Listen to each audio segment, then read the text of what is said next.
Did you see TLC?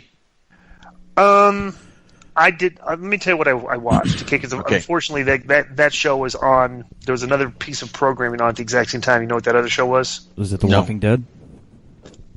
No, come on. It's the Falcons game. Probably Walking Dead. God. Okay, so I tortured myself and watched Falcons, but I clicked over. I was randomly clicking. I had my my Kindle next to me with the pay-per-view on. Yeah. And I was randomly like going back and forth, and I was what did you think? Because I'll tell you some thoughts of. Okay, first of all, which doesn't have anything to do with the performers, but the link I was watching it on was in Spanish, and the Spanish guys blow. They sound like marks instead of commentators, and I think Hugo Savinovich was better than both of them put together. I don't know why they replaced him, because it reminds me of when they replaced JR and they never found anybody to fit his bill, but they just sound like super marks. Right off the bat, Asuka I thought looked good. I think she's just a great performer. They gave Emma more than I thought they would. Right.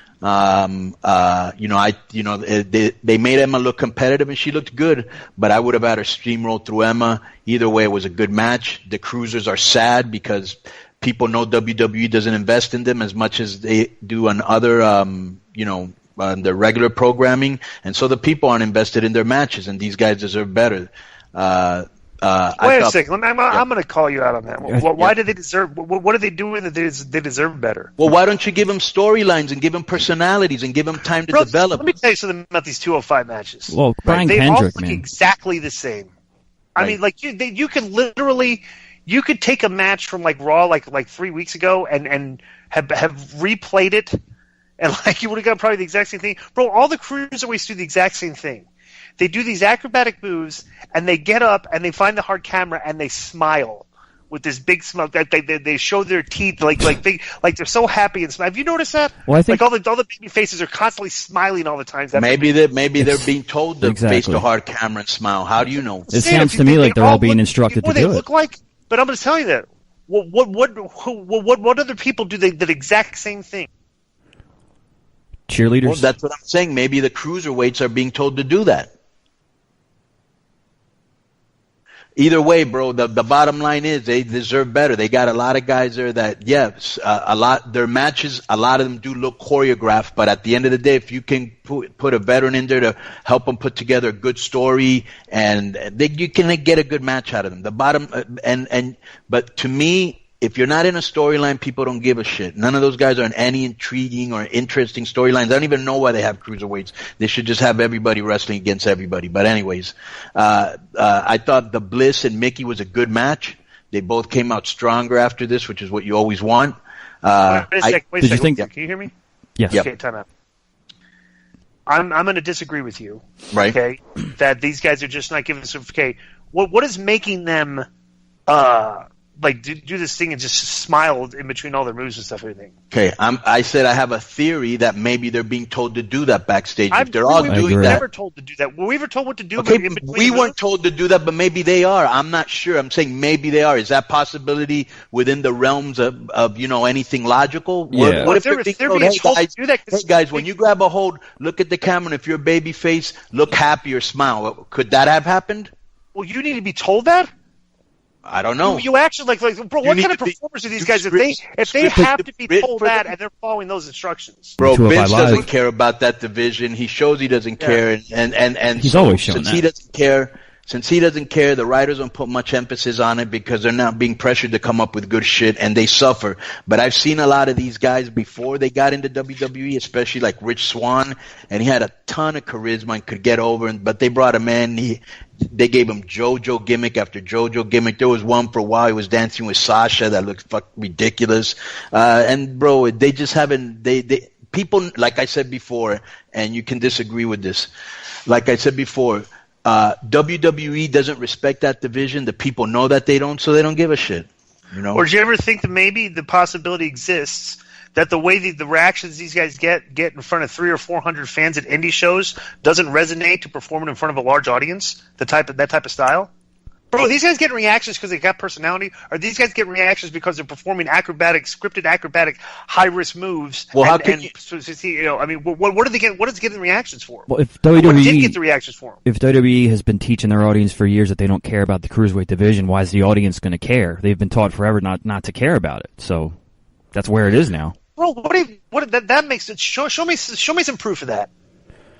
Just okay. Here it is. Show me some proof that there's somebody that is a talented, charismatic individual, okay, that has been put on TV, okay, and basically did not get over.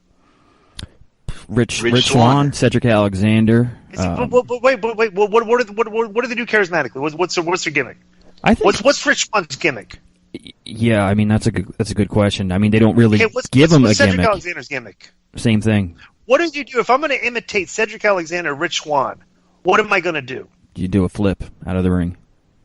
Okay. Well, I mean, seriously. So this is my point. Okay, we judge these guys. We get caught up in the echo chamber of thinking these guys are so great because they're doing all these acrobatic moves and stuff and everything. But beyond that, what do they really actually bring to the table? Well, let me ask you this: when you're giving stupid shit to work with, what do you want them to do?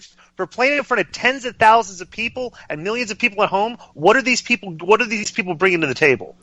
Now you have your indie smart mark guys that have their that are correspondents for the Wrestling Observer and the Pro Wrestling Torch that will go to the indie shows and go to all these indie shows around the Northeast and all these shows, and they'll report on the show and talk about how good the guys are. Okay, and people will read that, and a giant echo chamber is created that, wow, these guys are great. Okay, well, some of them are. But when we see them live in front of big audiences, they kind of fall flat on their face because the indie style does not resonate towards massive audiences. Well, do you think? And I've been saying this for years. It's just you can't show me anything that has proven that they've and what they've done, the WWE's done. They've taken indie wrestling. They've taken guys that are indie lifers that have wrestled in Ring of Honor for 7, 8, 9, 10 years and brought them on their show, on the WWE show, and they haven't changed the style at all. They're doing the same stuff, and you know what? Nobody's watching the shows. And we can blame the writers for that, okay? But I can blame the fact that they're putting they're letting letting wrestling infest the main shows. And what happens is because indie wrestling is done in front of small crowds, okay, and resonates to small crowds, you're just going to draw smaller crowds because there's other things that people want to see at a wrestling show that they're not being given, and it's not all the writer's fault.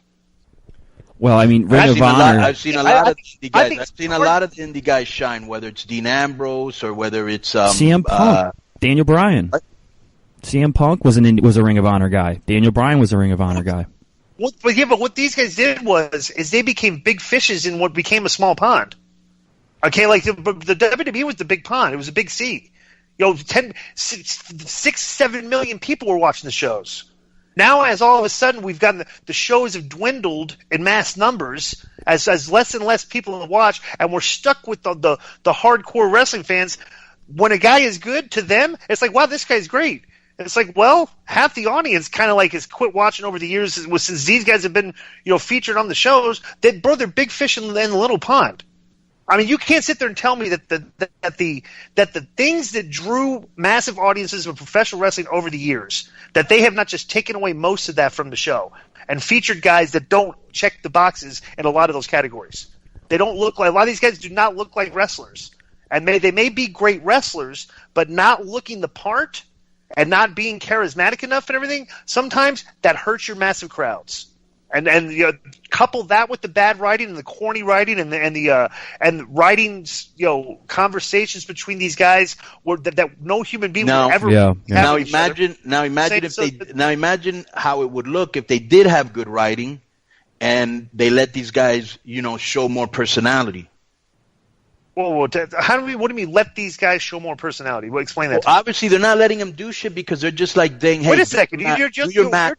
You're telling me guys have personality and they're telling him not to show the personality? Show me proof of that. Well, they're not giving him time to. They're not giving. No, the 205 guys are having plenty of time. All they do is moves. It's Husey. Hello. All they do is moves. Well, I mean, look at it. Neville's I'm gonna just say this one last time because, bro, you've got some fucking problem with indie wrestling. I have seen with my own eyes, and I don't give a fuck what you say. I have seen with my own eyes TJP. I have seen with my own eyes Rich Swann. I have seen with my own Neville when he was Pac just fucking rock the house with charisma and great moves and a great fucking story. So don't give me that shit anymore. If a lot of them are jokes and they can't get themselves over by themselves, but something's happening when they're not being able to get over because I've seen them and they do have charisma and they do have personality. That's why one of them just quit in frustration, which is Neville. Do you think that maybe because the matches look too fake? I thought Neville's matches always look great. When matches just have moves and the fan is sitting there saying, why on earth would the guy do that? Why did the guy just do that? And why did the guy just do that? And they have no reason. There's no logical explanation for why they did that. It's bad psychology. You see that throughout the matches in WWE and indie shows these days.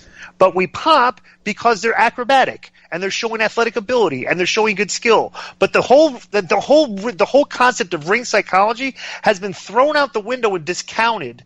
And the thing of athletic ability and acrobatic ability has replaced it as one of the factors for what makes you a good worker.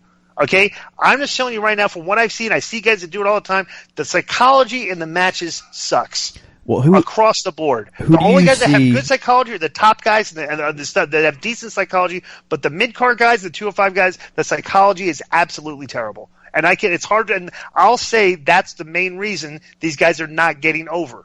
Is because fans are watching the matches, and you have your collection of fans that pop, oh, yo, this is all, and the other fans will scratch their heads, go, why would the guy do that? You know? Because I'm doing that when I'm watching the matches. I said, why on earth would he do that? Okay, so I'm a worker, you know. I'm not trying to watch as a fan, you know. So here's the thing. Yeah, you have validity in what you say there, and what happens is like everything else. These mid-card guys and lower-card guys that come from the indies and ring psychology wasn't, the overriding factor in their match. Once they get on top, the top guys are going to tell them, this is how we work and this is how you're going to work, and that is how they'll end up working, or they'll get kicked out of that fraternity. So you got to wait for them to get up there. So it's kind of like it, but you are right. The athleticism, but athleticism has taken over psychology, but you also got to remember, Glenn, that now you have different type of matches. You have like a lucha match, which people don't really give a shit about psychology. They just want to see death-defying shit and cool shit that you don't see normally within the confines of a match that has a storyline, because that match is usually slower and you're telling a story, and you don't stick in as many big moves. And then you have matches, and that's what I do at Crash. Like, I'll have a match where it's just balls to the walls, guys just doing everything. Then I'll have a match that has psychology. Then I'll have a match that has some comedy, and then and I try to mix it up. And you'll go out in the crowd and you'll listen to the fans, and you'll listen to the ones that say, wow, okay, these guys, this is money. Right. The people are going to pay to come back to watch this. The other ones you can tell, like, okay, that they popped for that because that's a good move. You know what I'm saying? But you can feel the difference between the fans that are popping for the emotion of a match and the difference between – but my whole thing is this is a problem with the pro wrestlers today, is because they're marking out for the wrong matches. They're marking out for the matches where the guys can do the big deal, just get the applause, the pop, that this is all. But they should be marking out for the guys that are working the style that are getting the emotional response. But Glenn, that's your opinion.